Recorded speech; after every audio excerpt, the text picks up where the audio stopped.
नमस्कार प्यारे दोस्तों, स्वागत है आपका बीजीसी माइनर्स में। तो गाइस बहुत बढ़िया बढ़िया लोग वीडियो बना रहे हैं, तो हमने कहा हम भी बना दें। देखो, हर बंदा अपना एक व्यू पॉइंट शेयर करता है, अपना एक्सपीरियंस शेयर करता है, बट एक्सपीरियंस शेयर करने से समझ जाओ कि हमारे हरियाणा में कहावत है कि बिटोड़े में से क्या निकला है, गोसे। ठीक है, तो जिनको नहीं हरियाणा का पता उनको बता देते हैं। भाई, बिटोड़ा होता है जिसमें गोसे रखे जाते हैं, तो जिसकी जितनी बुद्धि होती है वो उतना ही बोलता है। ठीक है, उनकी वीडियो को देखना इन इटसेल्फ, उनका मैं नाम बता देता हूँ। उनका नाम है हमारी माइनिंग इंडस्ट्री का अर्जुन कपूर। ठीक है, ना तो साले की पिक्चर चलती और ना ही वो खुद चलता। ठीक है, तो इस बात को अंडरस्टैंड करना कि भाई मैं कोई ना कास्पा का प्रमोटर नहीं हूँ, ना ही मैं बिटकॉइन का प्रमोटर हूँ, ना ही हमारे कोई वेस्टेड इंटरेस्ट है, लेकिन out of right information it is a right of you to get the perfect information. तो भाई पहली बात तो उस वीडियो को देखना in itself was a pain, लेकिन हमारे स्टाफ ने बोला कि भैया देखो ये नई मार्केट में चिंगारी आई है, तो मैंने कहा देख लेते हैं एक बार क्या है क्या नहीं है। भाई बिल्कुल इलॉजिकल बातें, मतलब जिसका सर नहीं है पैर नहीं है, अकल है बराबर बातें हैं, बस क्या बोले भाई। मतलब इतना बेवकूफ़ी, मैं एक एक बात को ना with fact with each and everything counter करता हूँ। पहली बात, अर्जुन भाई ये बोल रहे हैं कि भाई साहब बैंकिंग इंडस्ट्री, बैंक वाले क्यों नहीं पैसा डाल देते अगर 300% रिटर्न है इसके अंदर ये है। अरे गांड के अंधे, बैंकिंग इंडस्ट्री के पास पैसा नहीं होता कभी भी। ठीक है, नीचे आर्टिकल डलवा दूंगा, इकोनॉमी होती है, बेसिक इकोनॉमी बोलते हैं इसको। ठीक है, बैंकिंग कभी भी, बैंकिंग की जो उनकी बैलेंस शीट होती है, एसेट एक जगह होते हैं, लायबिलिटी एक जगह होती है। बैंक करता क्या है? Bank can not create money, it can create finance. Both the terms are different, money is different and finance is different. Okay, नीचे आर्टिकल डलवाऊंगा, उसको इन डेप्थ पढ़ना, 9वीं कक्षा की इकोनॉमी की किताब में पढ़ाया जाता है। अगर किसी में बुद्धि होती तो वो पढ़ लेता। पहले प्रमोटर बनने से पहले सबसे पहले थोड़ा ज्ञान लो बेसिक इकोनॉमी का। कोई भी धंधा हो गया ना भाई, इन्वेस्टमेंट हो गई, धंधा हो गया, वो इकोनॉमी के रूल से परे नहीं होगा। अगर हम बात करते हैं साइंस की, तो नेचर है, नेचर के अंदर फिजिक्स है, केमिस्ट्री है। आप केमिस्ट्री के रूल को नहीं तोड़ सकते। हाइड्रोजन के 2 बॉन्ड्स मिलके और ऑक्सीजन का 1 बॉन्ड मिलके ही H2O बनेगा, तभी पानी बनेगा ना। सिमिलरली इकोनॉमी के रूल को कभी भी कोई भी इन्वेस्टमेंट प्लान, कभी भी कोई भी बिजनेस प्लान नहीं तोड़ सकता। तो बैंकिंग फंक्शन को जो भाई साहब बोल रहे थे कि बैंक क्यों नहीं पैसा डाल देता बैंक, अरे फूफा, बैंक के पास पैसा नहीं होता। Bank can only create finance, banking का फंक्शन ही नहीं है। ठीक है, अगर आपको लगता है कि बैंक उठा के कहीं पर भी 100x, यार 100x की 100 पॉसिबिलिटीज होती हैं। आप नोएडा में, मैं परसों नोएडा में था, मैं फ्लैट्स देखने गया था जहां पर कटिंग कट रही है प्लॉट्स की। ठीक है, वहां बिल्डिंग बनाई जाती है। मेरे किसी क्लाइंट ने मेरे को बोला कि भैया मैंने 2015 में वहां जमीन ली थी और मैं इतने की बेचना चाह रहा हूं। उसने 8 लाख की दी थी, वो 25 लाख की बेचना चाह रहा है। वहां ग्रोथ बहुत अच्छी है, तो भाई उसका हिसाब मार लो। वहां पर मैं मिला, 4-5 बंदों से मिला, वहां आराम से 2x पैसे हैं जिसने करने हैं। तो क्या बैंक घुस के वहां नोएडा में फ्लैट खरीदने लग जाएगा, प्लॉट खरीदने लग जाएगा? ओ भाई, उसका फंक्शन ही नहीं है। और बैंक के पास पैसा नहीं होता, बैंक हमेशा पैसा घुमाता है। देसी भाषा में समझो इस बात को। बैंकिंग फंक्शन वर्क कैसे करता है? एसेट साइड पे और लाइबिलिटी साइड पे। लाइबिलिटी साइड पे सबसे पहले बैंक क्या करेगा? फॉर एग्जांपल 100 रुपए का एग्जांपल ले लो, वो 100 रुपए की लाइबिलिटी लेगा। लाइबिलिटी क्रिएट करेगा कैसे? हम जैसे लोगों से एफडी पे पैसा उठाया उसने, कितने परसेंट पे? 7% पे। कभी बुद्धि लगाई कि जो वो 7% पे पैसा उठा रहा है और वो 9 से 11-12% में पैसा दे देता है, 18% में नहीं चढ़ता है पैसा बैंक का। बैंक की एवरेज रेशियो होती है 11.5%। तो वो 3 से 4% की घुमावट में कैसे इतने बड़े फंक्शंस को कर लेता है? क्योंकि बैंक को क्रिएट कर सकता है बैंक फाइनेंस, उसके पास अथॉरिटी है। मनी प्रिंटिंग की अथॉरिटी सिर्फ आरबीआई के पास है। सिक्कों को छोड़ के मनी जितनी भी प्रिंट होती है वो सारी की सारी आरबीआई के अंडर आती है। ठीक है, आरबीआई जो मनी क्रिएशन, जो जिसे बोल सकते हो ना आपके अंधा पैसा भाई किसी के पास है, तो वो आरबीआई के पास है। एंड उसको भी बोला जाता है डेफिसिट फाइनेंसिंग, टर्म का नाम है डेफिसिट फाइनेंसिंग। 2005 के अंदर इंडिया ने डेफिसिट फाइनेंसिंग को भी मना कर दिया था कि अनलिमिटेड पैसा नहीं छापना है। तो फर्स्ट ऑफ ऑल गाइस, किसी के पास भी अनलिमिटेड पैसा नहीं होता, खासकर बैंक के पास कभी नहीं होता। Coming back to the topic, जो 100 रुपए होते हैं, 100 रुपए में से एक चीज को बोला जाता है सीआरआर, ठीक है, कैश रिजर्व रेशो। एक चीज होती है एसएलआर, स्टैट्यूटरी लिक्विडिटी रेशो। एक चीज होती है आरआर, रेपो रेट। एक चीज होती है रिवर्स रेपो रेट।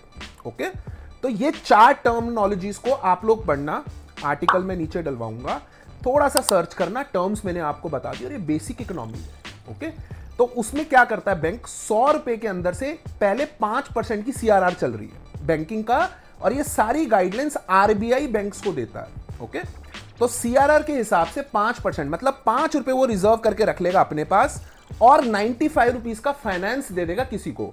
वो किसी को तुरंत पैसे नहीं दे रहा होता। आपका बैंक अकाउंट खुलता है ना जब भी आप लोन लेते हो, जैसे फॉर एग्जांपल कि मैंने 100 रुपए के लोन के लिए अप्लाई किया, तो वो लोग क्या करेंगे, मेरे को 100 रुपए की एक्सेस ऑफ फंड्स दे देंगे, मैं जब चाहूं निकाल सकता हूं, और उनका सर्कल ऑफ पूल इतना बड़ा हो चुका है। देन आफ्टरवर्ड वो क्या करेंगे, जो 100 रुपए में से 95 रुपए फॉर एग्जाम्पल वो उन्होंने मेरे को दे दिए कि भैया आप यूज कर सकते हो। देन वो 95 रुपीज का अगेन 5% अपना कैश रिजर्व रेशो रखेंगे। देन उस बचे हुए पैसे को दोबारा भाड़े पे चढ़ा देंगे। ओके, उसके बाद जो डिडक्शन हुई 5% अप्रोक्सीमेटली 90.5 रुपीज उनके पास बच गए। ओके, 90.5 रुपीज को वो दोबारा 5% अपनी सीआरआर रखेंगे और फिर दोबारा किसी को फाइनेंस दे दूंगी। अब आप ये सोचोगे कि बैंक एक्चुअल में कितना कमाता है, तो बैंक तुम्हारे किसी प्रोजेक्ट में तो आने ही नहीं वाला, ये तो भूल जाओ। ओके, एंड बैंक का एक फंक्शन है, एक डिसाइडेड रोल्स हैं जिसके अकॉर्डिंगली बैंक फंक्शन करता है। बैंक कभी भी डीएलएफ की प्रॉपर्टीज में इन्वेस्ट नहीं कर सकता। कभी सुना है भाई डीएलएफ की प्रॉपर्टीज में पीएनबी बैंक ने इन्वेस्टमेंट कर दी? कभी सुना है जोमेटो के शेयर्स में स्टेट बैंक ऑफ इंडिया ने इन्वेस्टमेंट कर दी? तो भाई कैसी मूढ़पंथी होती है ना, एक मूर्ख होता है एक इंसान, एक में बुद्धि होती है, एक मूर्ख होता है, एक गधी होता है, मतलब उससे भी बुद्धि कम है तुम लोगों की। तो जो तुम बोल रहे हो कि बैंक के पास उल्लू के पट्टे, बैंक के पास कभी पैसा होता ही नहीं है। बैंक हमेशा फाइनेंस क्रिएट करता है। और ये जो 4 टर्म्स हैं इन चीज को स्टडी करना। एसएलआर होती है statutory liquidity ratio. Repo rate क्या होती है? रेपो रेट होती है बैंक दूसरे बैंक से कर्जा ले सकता है, ठीक है, या फिर दूसरे बैंक से भी नहीं ले सकता, आप लगा लो आरबीआई से कर्जा ले सकता है। ओके, रिवर्स रेपो रेट क्या होती है? जिसपे वो बैंक, अगर बैंक के पास सरप्लस फंड हो गया तो वो वापस दे देगा आरबीआई को, भैया मेरा ये वाला पैसा चढ़ा लो। और सुनो, जो स्टैंडर्ड चार्टर्ड जैसे बैंक हैं वो चलते हैं लिबोर पे, लिबर LIBOR। ओके, लिबर क्या होती है? लंदन का इंटरचेंज बैंक के हिसाब से उनका एक्सचेंज रेट चल रहा होता है, वहां से कई हजारों करोड़ रुपए ये बोरो कर सकते हैं एज अ बैंक। बैंक के पास कभी पैसा नहीं है, बैंक हमेशा लायबिलिटी क्रिएट करता है, सर्कल बनाता है, एंड उसको बैक किया जाता है via RBI, because banking is basic function of economy. आप 2007 का डाटा पढ़ना यूएसए का, जब बैंकिंग उनकी फेल हो गई थी। उनकी बैंकिंग क्यों फेल हुई थी? क्योंकि उनके बैंक्स को अलाउड था इधर उधर इन्वेस्ट करना। तो पहली बात तो भाई मूर्खता की सबसे बड़ी ये थी कि बैंक के पास इतना पैसा होता है, भाई किसी के पास इतना पैसा नहीं होता, ठीक है। जिसके पास भी पैसा होता है, even in case of RBI, तो वो भी अनलिमिटेड नोट नहीं छाप सकती, वो भी उतना ही नोट छाप सकती है जितना बैक्ड बाय गोल्ड है। नहीं तो क्या होगा, इन्फ्लेशन रेट बहुत हाई हो जाएगी। इसको बोला जाता है, अगर आप बहुत ज्यादा नोट छाप दोगे तो नोट की वैल्यू खत्म हो गई। इसको आप बोल सकते हो hyper inflation. Hyper inflation in Germany, आप एक बार स्टडी करना, हाइपर इन्फ्लेशन इन जर्मनी, मतलब जर्मनी में हिटलर के राज में 1940s के टाइम पे इतनी इन्फ्लेशन हाई हो गई थी कि नोट की औकात खत्म हो गई। ओके, लोगों ने नोटों से बंडल भर भर के जाते थे। अभी रिसेंट एग्जांपल है जिम्बाब्वे का। ओके, वहां पर डेफिसिट फाइनेंसिंग की वजह से, तो आप टर्म समझ गए डेफिसिट फाइनेंसिंग क्या होती है? जिसमें एक गवर्नमेंट अनथाया नोट छापने लग जाती है, लेकिन उसके बैक्ड में कोई गोल्ड का रिजर्व नहीं है, कोई एसेट क्रिएशन नहीं है। तो 2005 के बाद ये चीज डिसकंटिन्यू कर दी गई। ये भाई बड़ा इकोनॉमी का ना बड़ा बेसिक ज्ञान है। ओके, तो पहली बात तो ये हो गई कि जिस चीज को बोल रहे थे कि 200-300, भाई किसने बोला है 200-300% रिटर्न? और कौन ये बोल रहा है कि 25% रिटर्न पे कोई इंसान राजा बन जाता है? भाई फिर तुमने दुनिया ही नहीं देखी। अगर तुम ये सोचते हो कि 25% return that means 2% per month का, मतलब कि मैं अगर 1 करोड़ रुपए लेके बैठा हूं तो मैं मात्र 2 लाख रुपए कमा रहा हूं महीने का, तो वो राजा हो गया। यार थोड़ी बुद्धि लगाओ कि 2 लाख रुपए में वो बंदा 1 करोड़ रुपए के इन्वेस्टमेंट पे वो राजा हो गया। तो ऐसा कभी नहीं होता गाइज। तो मैंने आपको बैंकिंग का फंक्शन समझा दिया कि क्या है क्या नहीं है, ठीक है। आरबीआई का आपको फंक्शन बता दिया। तो ये एनोलॉजी बिल्कुल गलत है। कि अगर इतना ही पैसा होता, ये ना बातें बोलने में बड़ी आसान होती हैं, आप कुछ भी थूक की तरह कुछ भी फेंक दो कि ये बात हो गई जी, वो बात हो गई। अब भाई आ जाओ, जो रेडिएंट की माइनिंग है, जो आपके एल्फियम की माइनिंग है और जो कास्पा की माइनिंग है, भाई सबसे पहली बात, हाई रिस्क हाई रिवॉर्ड। ठीक है, बोला जाता है, हम एनालॉजी ड्रॉ करते हैं। अब कुछ क्लाइंट हैं जिन्होंने ऑलरेडी बीटीसी की मशीन्स लगा रखी हैं, वो पता क्या बात बोलते हैं, वो कहते हैं भैया ऐसी कोई मशीन बताओ कि रिस्क है तो इश्क है। हर तरह का नेचर का क्लाइंट है, हर तरह की इन्वेस्टमेंट करने वाला बंदा है। बहुत सारे बंदे जो सट्टा खेलते हैं भाई, उनको पता है कि भैया या तो खत्म होंगे या तो दुगने होंगे, ठीक है, या 4 गुना होंगे अगर सेशन खेलता है तो guys high risk high reward, reward और रिस्क सारे के सारे एसोसिएटेड होते हैं, पैरेलल होते हैं। ठीक है, और बात करें बिटकॉइन माइनिंग की, तो चोर बनाओगे सबको तुम। बिटकॉइन माइनिंग, फ्री बिजली, फ्री बिजली, फ्री बिजली के बिना नहीं चल सकता। अरे तो फिर चल कैसे सकता है फ्री बिजली? मुझे तुम एक जिला बता दो, एक स्टेट बता दो, हमने हर कंट्री घूम ली, किसी कंट्री में हमें तो फ्री बिजली नहीं मिली। रशिया के अंदर भाई मेरे पे 2 रुपये 36 पैसे में है, ठीक है, रूबल और रशियन रुपी ऑलमोस्ट सेम है।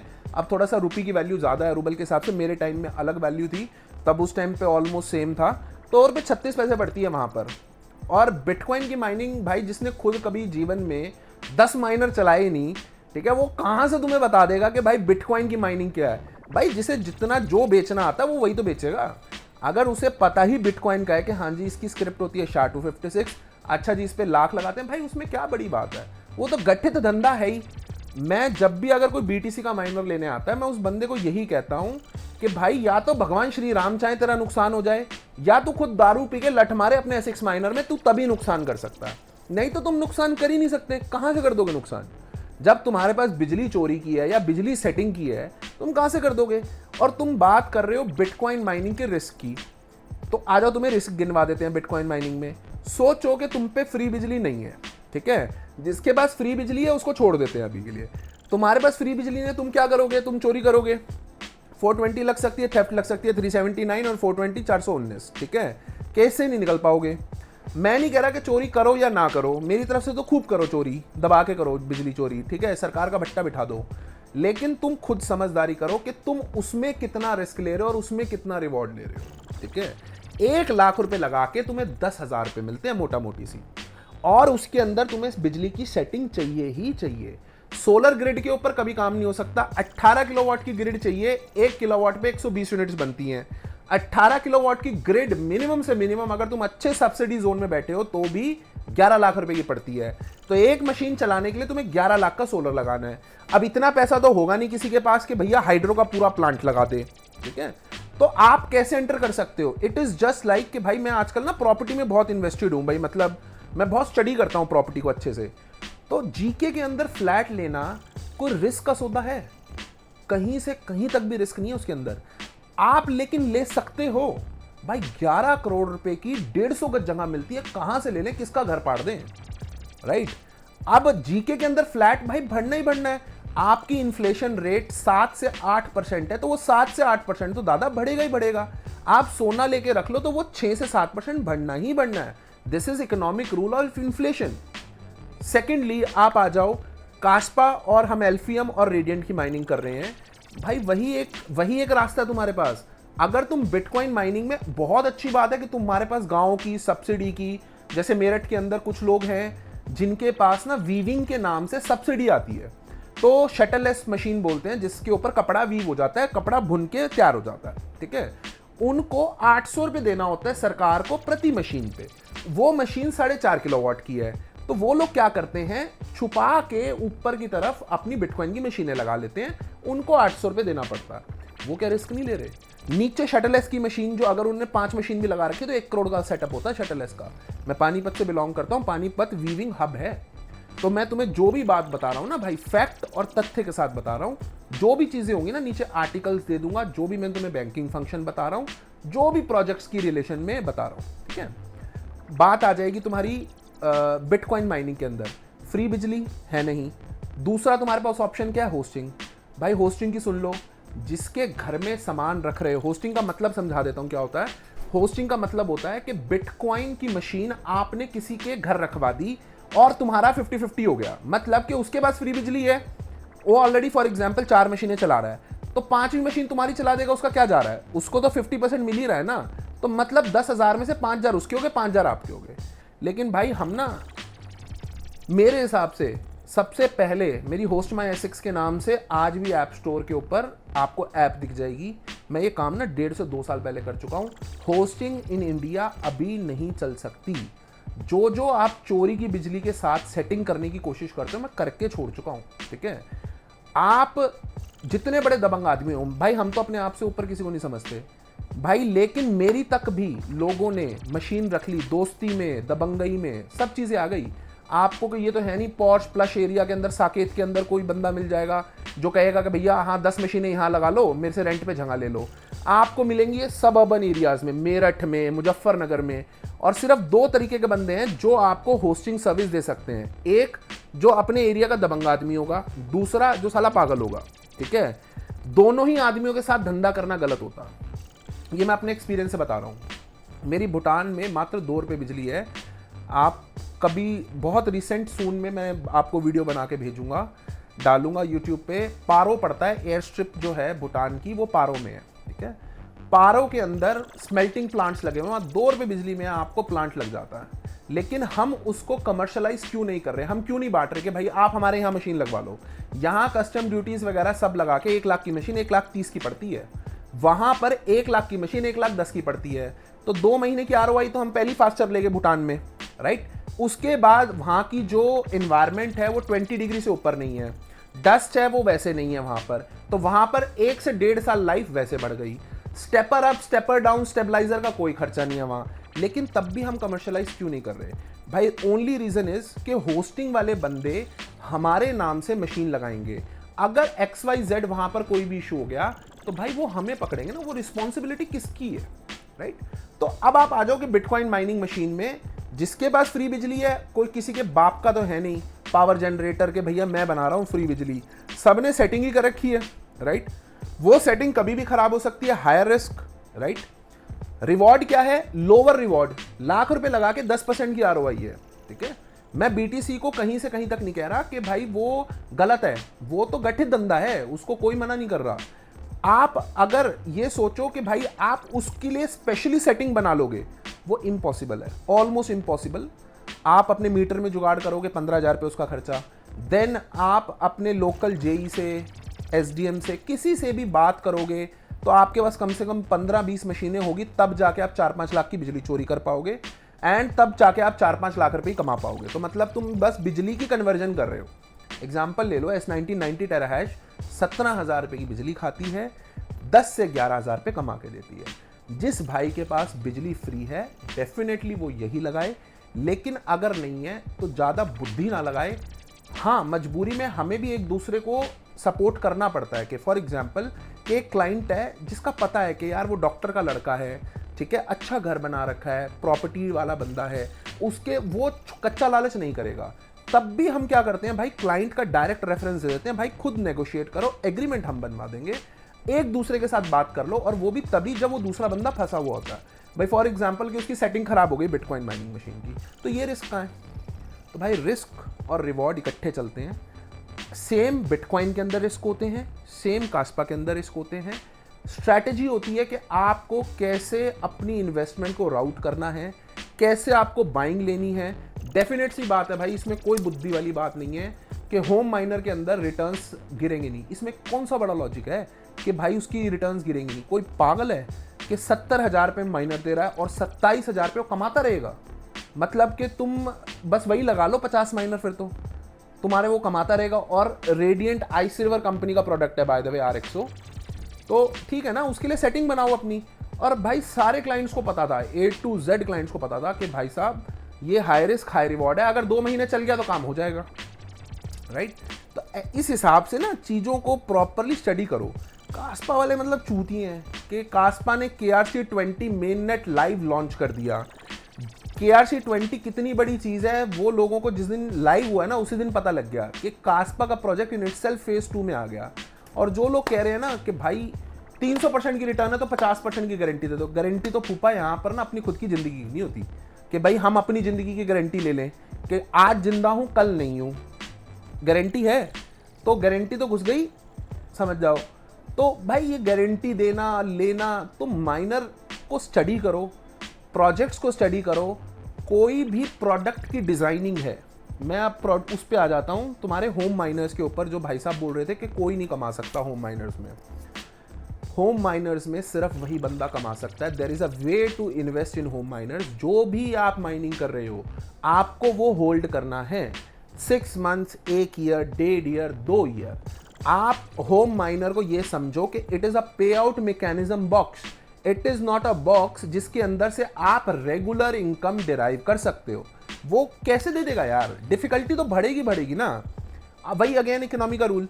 तो अब वो अर्जुन कपूर बता रहा है कि भैया डिफिकल्टी बढ़ेगी। अरे फूफा आगे की बात तो बता। डिफिकल्टी अगर राइज करती है, यहां पर मैं कहूंगा कि एडिटर को कि भाई किसी भी इकोनॉमी के 9th की बुक में पढ़ लेना तुम, डिफिकल्टी एंड प्राइस का जो चार्ट होता है, ठीक है, ये ऐसे करके ना एक्स एक्सिस वाई एक्सिस ऐसे बनती है ये, ओके भाई। और मैं तुम्हें ना कोई बहुत बड़ा इको ऑनर्स के कंसेप्ट नहीं समझा रहा, बहुत बेसिक फंडाज हैं ये। डिमांड एंड प्राइस का तो समझते हो ना, यहां पर चार्ट लगवा दूंगा डिमांड एंड प्राइस का, सप्लाई एंड प्राइस का, ओके। डिमांड एंड प्राइस को समझ लो कि डिमांड अगर इंक्रीज होगी तो प्राइस विल ऑल्सो इंक्रीज। इसको बोलते हैं डायरेक्टली प्रोपोर्शनल। सप्लाई के अंदर इनवर्सली प्रोपोर्शनल, मतलब कि अगर सप्लाई बढ़ गई किसी चीज की तो उसका प्राइस गिर जाएगा। तो इवेंचुअली गाइस सप्लाई चेन के हिसाब से अब डिफिकल्टी और सप्लाई चेन का समझ लो। अगर इन केस डिफिकल्टी स्पाइक करेगी तो सप्लाई चेन क्या करेगी? वो रिड्यूस करेगी। First logic, difficulty will rise, supply chain will fall, मतलब सप्लाई कास्पा कम बनेगा। सेकेंड रूल पे आ जाओ, सप्लाई और प्राइस का।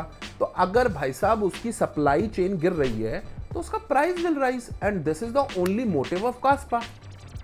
जो बंदा कास्पा में लास्ट 2 साल से चार्ट उठा के देखो, 0.25 का, ठीक है, 25 पैसे से टोकन 2, 3, 4, 5, 6, 7, 8, 9, 10, 11, 12, 13, 14, 15, 16, 17, 18 रुपए पे आके रुका, अभी 15, 16 पे घूम रहा है। अगर तुमने 2 रुपए, मैंने अपने क्लाइंट्स को इन्वेस्ट करवा रखा भाई 2 रुपए पे भी, कास्पा को 2 रुपए में तुमने अगर इन्वेस्टमेंट कर रखी है तो तुम 5 से 6 गुना 7 गुना करके निकलोगे। उसमें क्या बड़ी बात है? अगर तुमने माइनर लगा रखा है, डेफिनेट सी बात है भाई, माइनर के प्राइस विल फॉल। आप कास्पा का माइनर डील कर रहे हो, आप एल्फियम का, जैसे ही अपग्रेडेड मॉडल आएगा पिछले का प्राइस गिरेगा, जैसे ही अपग्रेडेड चीज आएगी। लेकिन ऐसा कभी भी नहीं हो सकता। आपको एंट्री तो किसी ना किसी पॉइंट पे लेनी है। और आप एक बंदा बोल रहे हो, आप खुद वीडियो पे बोल रहे हो अर्जुन कपूर जी कि भाई साहब कि भाई मैंने तो आज तक कोई कास्पा का माइनर बेचा ही नहीं।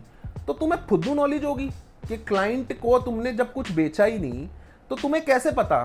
तुम मार्केट रिसर्च के अंदर कोई ये तो है नहीं कि तुम्हारे पास बहुत बड़ा टेक्निकल R&D टीम पड़ी है या तुम पे 10 साल का एक्सपीरियंस है। तो तुमने जब बेचा ही नहीं तो तुम्हें पता कैसे है कि कास्पा माइनर क्लाइंट ने कमाया है कि नहीं कमाया है? बात जेन्युइन है कि 5 लाख रुपए का माइनर 2 लाख रुपए पे आ गया। अरे फूफा थोड़ा और स्टडी करता तो 12 लाख का माइनर था, वो 12 से 5 पे आया, 5 से 2 पे आया, 2 से 1.5 पे आएगा, ठीक है, वो होगा ही होगा। कास्पा की डिफिकल्टी जैसे जैसे इंक्रीज करती रहेगी वैसे वैसे सप्लाई चेन गिरेगी ही गिरेगी। और अभी आपको डायरेक्टली आप सोच रहे हो कि रेवेन्यू पे इफेक्ट, भाई आपको सिर्फ कास्पा होल्ड करना। और मैं तो खुद कहता हूं तुम्हें माइनिंग मशीन नहीं लगानी, मत लगाओ, कोई दिक्कत नहीं है। कास्पा का प्रोजेक्ट खरीद के रख लो, मतलब आज जो भी दाम चल रहा है तुम उस पर 50,000 का कास्पा लेके रख लो, बहुत प्रॉफिट में जाओगे, ठीक है। लेकिन you should have an appetite और अ स्टमक फॉर पेशेंस। आपके पास अगर पेशेंस नहीं है उस चीज को होल्ड करने के लिए, अंदर दादा मेरे अंदर तो नहीं है, जबकि मैं लॉस बुक करने में, प्रॉफिट बुक करने में बहुत आगे हूं, तब भी मैं तुम्हें बता रहा हूं कि अगर मेरा 15 रुपए का कास्पा किसी दिन 30 रुपए हो गया, मेरे से नहीं रुका जाएगा, ठीक है। अगर आप रुक सकते हो, माइनिंग के अंदर क्या होता है, वो स्टैंडर्डाइज वे से आपको दे रहा है, ओके। तो आपकी एक करिकुलम बन जाती है पेशेंस की। फॉर एग्जाम्पल, बोलना आसान होता है भाई, आप बोल देते हो कि जिम में चले जाओ, पतले हो जाओगे, क्या जरूरत है, पर्सनल ट्रेनर रख रखा है। Personal trainer will enforce you a discipline. वो आपको डिसिप्लिन करेगा कि भाई 10 चक्कर मार, 10 अपने पुशअप्स मार, 10 अपने ये मार, और आप मारोगे और आप पतले होगे। सिमिलर कंटेक्स्ट में माइनिंग आपको एक स्टैंडर्ड सप्लाई ऑफ कॉइंस देता है, आप उस डिसिप्लिन को ब्रेक नहीं कर पाते। फिर डेफिनेट सी बात है कि माइनिंग के अंदर भाई, और एक बंदा मांगते हो, मैं 36 बंदे खड़े करके देता हूं जिन्होंने कास्पा माइनिंग से पैसा कमाया है, और 36 बंदे दिखा देता हूं जिसने लॉस भी किया है। लेकिन उन्होंने क्यों लॉस किया भाई? वो डर गए, वो प्रिपेयर्ड नहीं थे मेंटली, ठीक है। और अगर आप भाई बेतुकी बातें करोगे कि बैंक का पैसा ये वो, तो भाई आप एज अ प्रमोटर, अब वही बात है ना, अर्जुन कपूर पिक्चर बनाता, कोई देखता साले की पिक्चर, वो वाले काम कर रहे हो आप। अब देखो थिएटर पे नहीं लगी हो तो देखनी तो पड़ेगी, वो वाले काम है आपके। तो भाई थोड़ा सा अकल करो। और होम माइनिंग के अंदर आपको आसान लगता होगा, तो गाइज मैं आपको एक नॉलेज दे देता हूँ। प्रोडक्ट डिज़ाइनिंग कोई चीज़ बनी है, अपन जैसे ये फोल्ड 6 है, ठीक है, हम बोल देते हैं बड़ी आसानी से कि भाई फोल्ड 5 और फोल्ड 6 में क्या डिफरेंस है भैया। भाई उनसे पूछो जो इनको डिज़ाइन करते हैं, उनसे पूछो कि अगर उसने ये एज भी दी है ना, तो कंपनी का कितना करोड़ों रुपए का खर्चा आता है इस चीज़ को चेंज करने में, राइट। अगर उसने थोड़ा सा भी सॉफ्टवेयर अपग्रेड किया है, तो ये हिंज थोड़ा सा भी इंप्रूव किया, चाहे 20% इंक्रीज हुआ हो, तो भी उनका करोड़ों रुपए का खर्चा आता है। तुम सब छोड़ दो, मैं एक स्टडी पढ़ रहा था, कॉन्डम तो सबने यूज करे होंगे। कॉन्डम लेटेक्स रबड़ होती है, लेटेक्स रबड़, गुब्बारा बोलते हो ना, अगर उसका प्लांट लगाने बैठोगे ना, 10 करोड़ की R&D है, 10 करोड़ की, ठीक है। सिर्फ और सिर्फ इस चीज को स्टडी कर लेना कि प्रोडक्ट डिजाइनिंग, एक बेसिक चीज की प्रोडक्ट डिजाइनिंग कितनी डिफिकल्ट होती है। एक कॉन्डम की फैक्ट्री के अंदर तुम कॉन्डम डिजाइन करने बैठे हो तो तुम्हें इतना खर्चा आ जा रहा है। तो तुम खुद सोचो, तुम यहां पर AL2, KS5 Pro, उसकी एसिक्स मैन्युफैक्चरिंग, नैनो चिप्स की मैन्युफैक्चरिंग, उसकी सर्किट डायग्रामिंग, ठीक है, उसके ऊपर टेस्टिंग, जो उसकी चिप मैन्युफैक्चरिंग की हम बात करें, हम मुंह से थूक की तरह निकाल देने चिप मैन्युफैक्चरिंग इंडिया में होती तक नहीं है। गुजरात में करोड़ों रुपए इन्वेस्ट करा जा रहा है कि काश यहां पर चिप मैन्युफैक्चरिंग आ जाए किसी तरह। सिर्फ चाइना है जो चिप मैन्युफैक्चरिंग के अंदर है, 2028 तक 3 nm की चिप पे आ जाएगी, 3 नैनोमीटर्स की चिप पे, ठीक है। तो तुम टेक के साथ यार बहसबाजी कर रहे हो, फैक्ट्स की बात करा करो। कई लोग होते हैं जो तुम लोगों की वीडियो देखते हैं और देखनी पड़ती है, मजबूरी हो जाती है, ठीक है। उन बंदों को ना सही नॉलेज दो, चोर मत बनाओ, बिजली चोरी कर लो भाई, एक चीज पता है बस वही गाई जाओगे कि भाई बिटकॉइन माइनिंग, बिटकॉइन माइनिंग। तुमने ही बिटकॉइन माइनिंग की, इसी की वीडियो में चेक कर लेना, 16,80,000 रुपए का था S90 90 टेराहैश जब इसने मेरी वीडियो बनाई होगी, 16,80,000 रुपए का S90 90 टेराहैश। आज की वैल्यू लगा ले, आज तो साला 80-90 रुपए का, फिर क्या हो गया, लॉजिक तो तुम्हारा फेल कर गया, ठीक है। तो ऐसा नहीं होता, इसकी वीडियो में चेक कर लेना कि भाई first Asics minor in India करके 16,80,000 रुपए का, BGC साकेट के टाइम की बात बता रहा हूं तुम्हें, 16,80,000 का बिकता था। तो भाई प्राइस तो फॉल करेंगी ना जैसे जैसे टेक अपग्रेड होएगी। अब यार ये 50,000 का रह गया है फोल्ड 5, ये फोल्ड 7 आने दो तुम, फोल्ड 7 रह जाएगा, तो ये स्कैम हो गया, टेक स्कैम हो गया।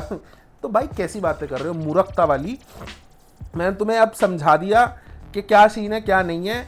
हाँ, इन्वेस्टमेंट का भाई देखो, मेरे कोई ऐसा नहीं है, एक लॉजिक हम लोगों का हमेशा क्लियर होता है, हम ना गाइड कर सकते हैं दूसरे को। और इन्वेस्टमेंट की बात करें, इन्वेस्टमेंट आपको करनी है, इसमें कोई बहुत बड़ा तीर नहीं मार दिया आपने बता के कि आप इन्वेस्टमेंट कर रहे हो, सभी इन्वेस्टमेंट ही कर रहे हैं भाई, ठीक है। और हर किसी को एक साइड इनकम चाहिए, लेकिन प्रॉपर नॉलेज के साथ, प्रॉपर गाइडेंस के साथ, प्रॉपर रिपेयर सर्विसेज के बाद। तुम्हारा BTC माइनर अगर खराब हो जाए तो तुम क्या सपोर्ट देते हो ये बताओ, ठीक है। BTC माइनर भी तो कल, आज लेके गया कल खराब हो सकता है गाइस। तो रिस्क और रिवॉर्ड सब में होते हैं, चीज को चीज के हिसाब से रैंक अप करो, ठीक है। ये भी चलो छोटा भाई है अपना, जितनी नॉलेज है उतना बता दिया इसने, लेकिन चीज को ना समझो कि क्या टेक है। मत इन्वेस्ट करो यार, सिर्फ नॉलेज लो, कौन कह रहा है इन्वेस्ट करने को, मत ही करो। हाँ, तुम मेरी मानना चाहते हो और मुझे पकड़ना चाहते हो, तो मेरे कहने से, जो ये बोल रहा था ना 300%, मेरे कहने से 10,000 रुपए का कास्पा खरीद लो और 2 साल बाद आ जाना मेरे पास। अगर तुम्हें बेनिफिट नहीं मिला तो देखो, असूलन तो नहीं अपना बनता बोलना कि भाई वो कर लेना, लेकिन हमें इतना विश्वास है, आके हमें बता देना कि भैया आपने ये बात कही थी, 2 साल हो गए हैं, अभी तक घंटा कुछ नहीं हुआ।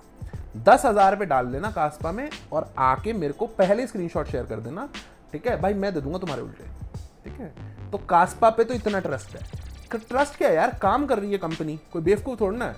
और बात कर लो कंपनी की, अमेजॉन चूतिया है, 2020 में ब्रेक इवन पे आई अमेजॉन, जेफ बेजोस के बाल उड़ गए पंजे के, मतलब वो बेवकूफ है, आज वो सबसे अमीर आदमी में आता है। तो क्या है ये, उससे पहले की अगर आप रैंकिंग देखो, जोमेटो को देख लो, दीपेंद्र गोयल जी, ठीक है, हमारे इंडिया के एंटरप्रेन्योर हैं, उन्होंने जोमेटो चलाई, नुकसान में चलाई, तो भाई एक फेज होता है, कास्पा माइनिंग का भी फेज है। अगर तुम सोचोगे ना कि सिर्फ तुम बुल रन के अंदर ही एंटर कर जाओ और बुल रन में ही निकल जाओ, वो पॉसिबल है ही नहीं। Best time to enter the market is bear run, जब आपको दिख रहा हो कि भाई पोटेंशियल क्या है, अपॉर्चुनिटीज क्या है, रिस्क क्या है। टाइटेनियम के रखने पड़ेंगे गोटे और जिगर रखना पड़ेगा अपने हाथ में भाई, तब जाके आप माइनिंग में सक्सेसफुल होते हो, तब जाके आप 2 पैसे कमा के निकलोगे। और जो भाई आपको बोलता है कि भाई बीटीसी का माइनर, गलत इंफॉर्मेशन है। बीटीसी का माइनर एक गठित माइनर है, उसके अंदर आंत बात में कुछ नहीं रह गया है। कर सकते हो, करो, मैं मना नहीं करता, सबसे सेफेस्ट एंट्री पॉइंट है, सबसे सेफेस्ट एंट्री पॉइंट। बाकी देख लेते हैं और कोई पॉइंट रह गया क्या। बता तो सारा कुछ दिया है।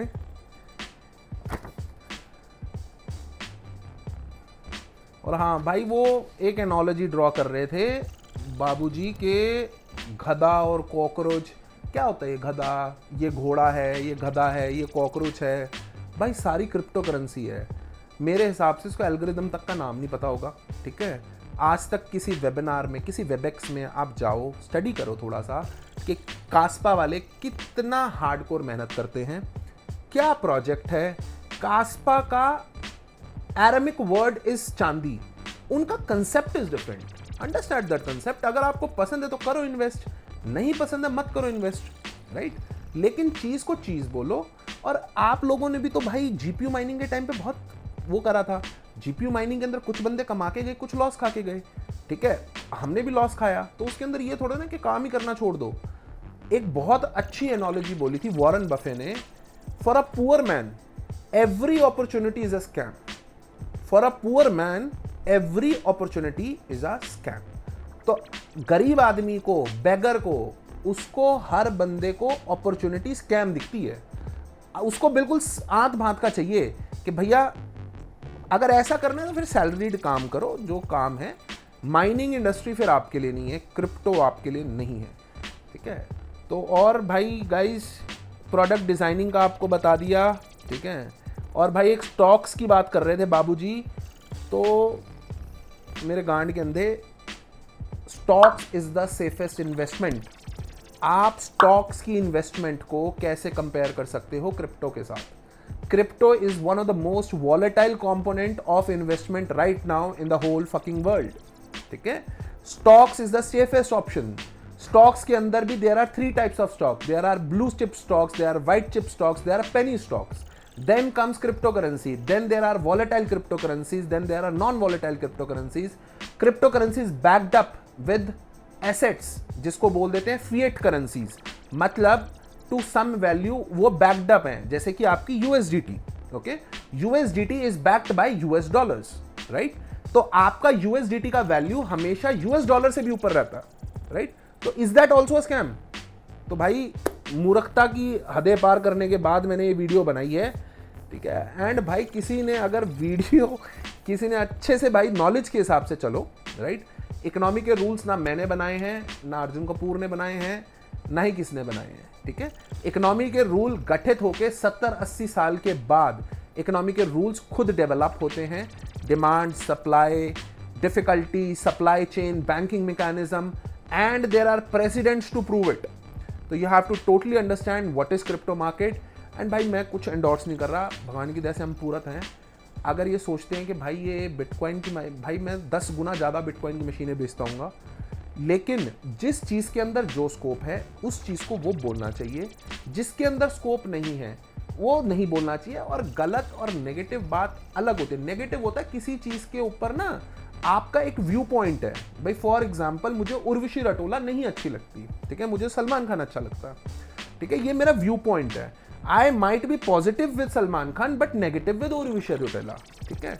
बट आप एक बात को बोल देते हो कि नहीं नहीं उर्वशी रटोला का तो ना करेक्टर ही खराब है, ये नेगेटिव नहीं होता, ये बेवकूफ़ी होती है, राइट। तो there is a difference between creating a negativity and creating a misinformation. तो गाइज आपको प्रॉपर इन्फॉर्मेशन दे दी है, ठीक है। और अब आपने डिसाइड करना है कि आपको वीडियो किसकी देखनी है, अर्जुन कपूर की या सलमान खान की, ठीक है। तो थोड़ा सा तथ्यों पे जाओ, फैक्ट्स को, फिगर्स को समझो। मैं और कोशिश करूंगा और बेटर वीडियो बनाएंगे आपके लिए गाइस, है ना। और इन्वेस्ट मत करो, सिर्फ वेट एंड वॉच करो, तब भी कोई अपेक्षा नहीं है। नीचे मैं आर्टिकल्स डलवाऊंगा, डिमांड सप्लाई के कर्व्स के चार्ट्स नीचे डलवा दूंगा। कोशिश करेंगे एडिटर साहब थोड़ी मेहनत कर दे तो डिमांड सप्लाई के इकोनॉमिक के कर्व्स यहाँ पर लगा दें। मैं हर बार एक्सप्लेन करता हूँ, तो curves are always interlinked guys, ठीक है। सिर्फ डिफिकल्टी बढ़ने से सप्लाई चेन पे क्या इफेक्ट है, फिर प्राइस पे क्या इफेक्ट है, टोटल ओवरऑल रेवेन्यू पे क्या इफेक्ट है, इस चीज़ को जो अंडरस्टैंड कर गया, नहीं तो वक्त से बड़ा कोई चीज़ नहीं है भाई, ठीक है। वक्त बहुत बड़ी चीज़ होता है, रुक जाओ 2 साल पता लग जाएगा। हमें 6 साल हो गए भाई मार्केट के अंदर, हमने बहुत अप एंड डाउन देखे हैं, बहुत कुछ स्टडी करा है। हाँ, इतना बोलूँगा कि लोन पे अगर कोई ले रहा है तो लोन पे सेफेस्ट एंट्री पे लो, नहीं तो मत लो, कोई दिक्कत नहीं है, राइट। स्टडी नॉलेज भी एक ताकत होती है। अब अंबानी सबसे पावरफुल आदमी होगा इंडिया का, बट सबसे बुद्धिमान तो नहीं है, बट हाँ वो बुद्धिमान बंदे को हायर कर सकता है। तो नॉलेज इज़ ऑल्सो पावरफुल ना, तो आप नॉलेज लो बस, और कुछ नहीं। इन्वेस्टिंग ना इन्वेस्टिंग वो अलग चीज़ होती है। तो गाइज, और किसी मेरे भाई को नॉलेज चाहिए हो, मैंने एक शॉर्ट सी वीडियो बनाई थी जो सून ही डालेंगे। भाई आप आके ना नॉलेज वाली बात कर लो, कोई बात नहीं, हम भी यहाँ बात ही पेलने के लिए बैठे हैं, हमें क्या और कोई काम थोड़ा ना होता है ऐसा, राइट। तो हमसे जितनी नॉलेज आपको चाहिए, देखो फ़ोन पे आप बात करोगे तो 10, 15, 20 मिनट से ऊपर बात नहीं की जा सकती, राइट। हमें भी होता है कि हमारा भी लिमिटेड समय है कि हम भाई 100 बंदों के फ़ोन आ रहे हैं, 100 बंदों में से आप एक बार मेरे आउटलेट आ जाओ, सीरियस डिस्कशन कर लो, ठीक है। आपके जो डाउट्स हैं सारी क्लैरिटीज़ होंगी, इन्फॉर्मेशन को सीख करो, ठीक है। भागो मत उसके पीछे कि हाँ किसने, और नेगेटिविटी ना अट्रैक्ट करती है, ठीक है। सलमान खान मर गया, ये इस चीज़ पे इतने तगड़े क्लिकबेट आ जाएंगे हद से ज़्यादा, और मैं बना दूँ एक वीडियो कि माइनिंग इज़ डेड, भाई कसम से कह रहा हूँ 500,000 व्यूज़ जाएंगे, लेकिन बाद में क्या होगी, थू। तो ऐसे काम ना करे जाएं। तो till then guys, keep mining, kudos. आओ आउटलेट पे विजिट करो नेहरू प्लेस वाले में any time, and keep calling us, our team is very strong, call them up, understand, logically समझो सारी चीज़ों को, एंड सबसे आगे बीजीसी मिनरल्स है, इनके पास सारे लोग, प्राइस पे मेंदर जो ये पीछे पैसों की छपाई जैसे नोट छापे।